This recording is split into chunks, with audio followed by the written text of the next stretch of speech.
We're going to end tonight off with a little rant. This is Jordan Tower with JT News. Make sure you hit that bell and hit that subscribe button, hit that thumbs up button. Yeah, YouTube was acting up today. They were flagging every video. We'll see how tomorrow goes. Anyways, I'm going to end tonight off with a rant. DJ Khaled. He's taken the Puffy saying, take hits from the 80s and make them sound crazy, okay? Now, Puffy in the 90s into the 2000s, right? He was flipping samples, okay?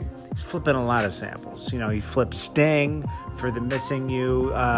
He's flipped Sting, Every Breath I Take, and flipped it into Missing You. He flipped Grandmaster Flash, The Message, into that song with Mace. Then he also flipped David Bowie's song into Been Around the World. I mean, you know, he was flipping samples. He was making them new songs pretty much, except for the Missing You song. He pretty much just ripped off the whole thing. But there was still like some art to it. What Khaled's doing now, Khaled's using cheat codes. Khaled was making like really great records for a while to me. You know, like he was always pretty original. He was, you know, speaking to the streets. And I'm talking about early Khaled, okay? I'm talking like 2006 up to like 2011, I guess. You know, he had the We the Best. Let's see. Was the We the Best album the first album? I think there was one before that. We the Best in 2007. In 2008, he had We Global. It kind of like declined a little bit. Then Victory came out. It was cool. It had All I Do Was Win. But it was always known for like a couple singles that were like anthems, and they were pretty original. Even my favorite one is I'm On One with Drake, Rick Ross, and Lil Wayne. I mean, that's a masterpiece, okay? Then, you know, he kind of like really kind of fell off a little bit. He had a song called Gold Slugs and like Take It to the Head. You know, he had the Kiss the Ring album and what was the last album? Suffering from Success. And then he said I changed a lot. Okay, so between 2013 and 15, he just like completely just fell off. Then he discovered Snapchat, okay? When he discovered Snapchat, he got really big again. And he dropped an album called Major Key. And he had a song, I Got the Keys on it with Jay-Z and Future. It was all right. I think people hyped it up. For Free was much better with Drake. He had the Nas album done, which Nas album still isn't done. And no, I know some of you are going to say, oh, you dropped the Kanye West album. No, that was not the album. That was made within a month. He's still working on his album. Now he's resorted to dropping lost tapes. What other songs were good on there? There was a couple good songs on that album that were good.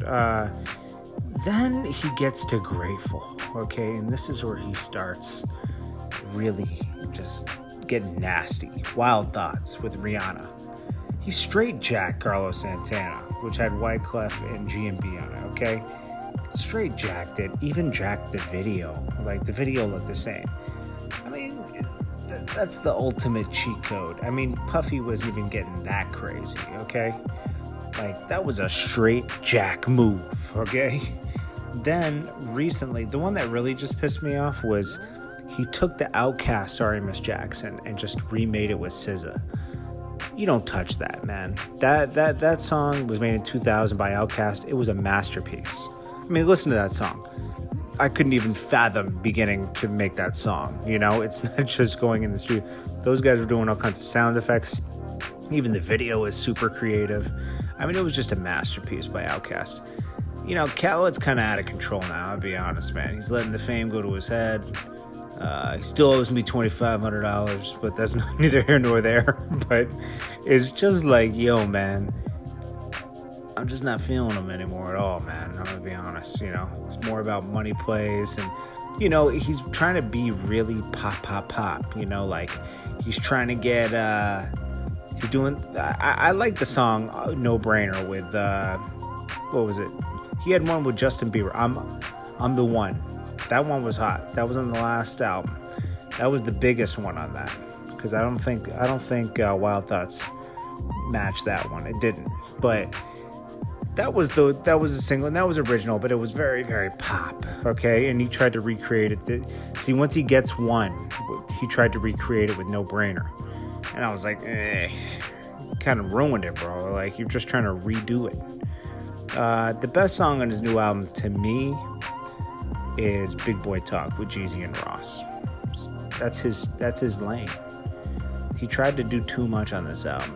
It's really, in my opinion, like, the song that people love the most probably is the Wish Wish with Cardi B and 21 Savage. And Cardi B really, like, I'm going to be honest, like, whoever wrote her verse, she delivered it crazy, okay? So you got to give her props, too. That's the best song on the album to me, actually. That one and the Jeezy and the Russ. That's his lane. He's getting out of his character with other stuff, I'm going to be honest. Like, and none of his artists are, from 2016 when he got big again, all of his artists are missing. Vado, all these guys, they're missing. What was that other artist that he was really bigging up at one point before he got big? I forget his name. He was like, oh, he's got a platinum artist. I forget his name. Kent Jones or something like that. Where are they? Yo, he doesn't keep it real, man. Anyways, guys, I love you guys, and I'll check you guys in the next one. Tell me what you guys think. How do you guys feel about Khaled? Today's inspiration comes from Jay-Z. A couple of things that Jay-Z has said. We're going to borrow those things and add to them as we go on with this one. Now, this is Jordan Tower Motivation. Let's start it off with this. Education was, not being addressed in our neighborhood, and also as a way to show people in our neighborhood that, you can be successful and come back, that person that used to live in 5C, 534 Flushing is not a person in a box now. Not someone you just see at a concert or see on TV. Most people that were successful growing up from where I was from never came back. Now, this is really important. Like, you always got to pay it forward. When you get on, right? And I did this even when I was doing music videos, and I'm not from the hood, okay? But a lot of people would come up to me while I was doing videos in different areas and say, like, how do I get into what I'm doing? And I'm not a hater. I would tell them, hey, save up, get the small camera first, the Rebel or whatever, and start learning.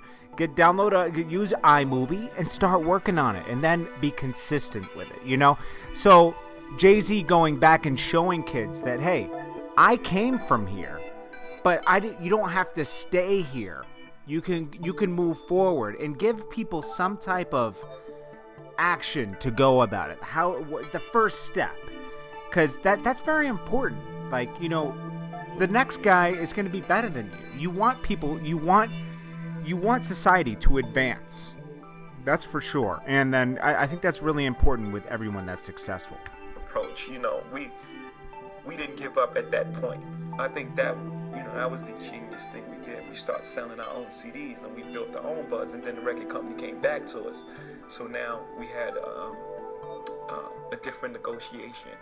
It wasn't the same artist label relationship. Now we retain ownership in our own company. Now think about this. Jay-Z, Dame Dash, and Biggs did this back in the 90s when you didn't have TuneCore and all these things to upload your own music, okay?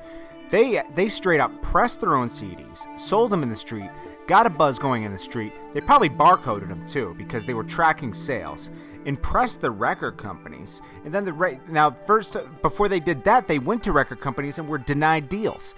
Now the record companies were calling them. Now you're not getting just a deal. You're getting a partnership, and that's what every artist should have now with YouTube and everything you have. You can build your own buzz. If you're willing to work hard and be consistent every day, you build your own buzz, and then they come to you, and then you negotiate. Follow Russ. Russ is a guy who did this. He negotiated a partnership with his company, with the record company, to take his talent and his already successful brand to the next level. And that's what you want to be. And Jay-Z did this in the 90s, which is even more impressive because there was no social media or anything. It was hand-to-hand combat out there, talking about selling CDs hand-to-hand. Approaches, but it was still great music. I'm not just, auto-tune is bad. There are songs that have auto-tune that I love. But when everyone jumps on this bandwagon and everyone tries to make the same exact record. I heard that record from T-Pain. I liked it. So what he's saying is just don't follow trends. Be your own self. Like, stand out, okay? I hated that era. from 06 to 2011, 12, even today, kids overdo it. The auto-tune. Like, yeah, okay, T-Pain did that. Now everybody's doing it. You got PNB Rock, everybody. No shade to PNB Rock. He's getting his money out here. But, you know, some of these kids don't even sound good without auto-tune. T-Pain sounds good without auto-tune. So it's like they need auto-tune. And it's like every song sounds alike now because everybody's using auto-tune. So be different. Stand out from the rest, because if you don't stand out from the rest, there's nothing special about you. You're going to be here today and gone tomorrow. They don't stick with what they know. This is who I am. This is what I do.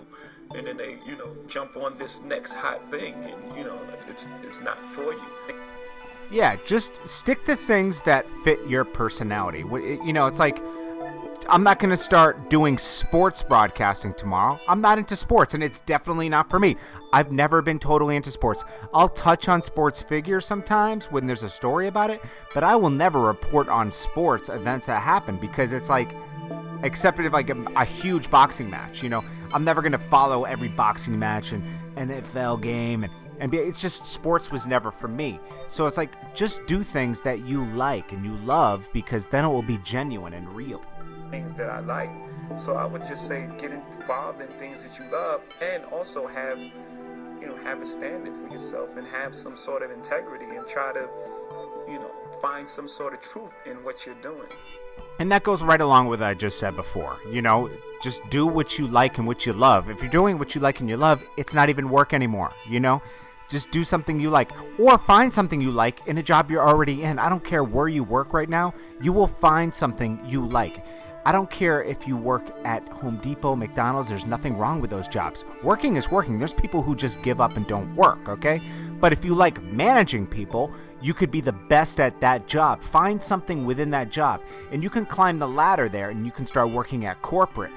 Think about it, man. There's no ceilings to anything. If you there's only ceilings if they exist in your mind. There are no ceilings. Yeah, I'm inspired by, life and all sorts of things.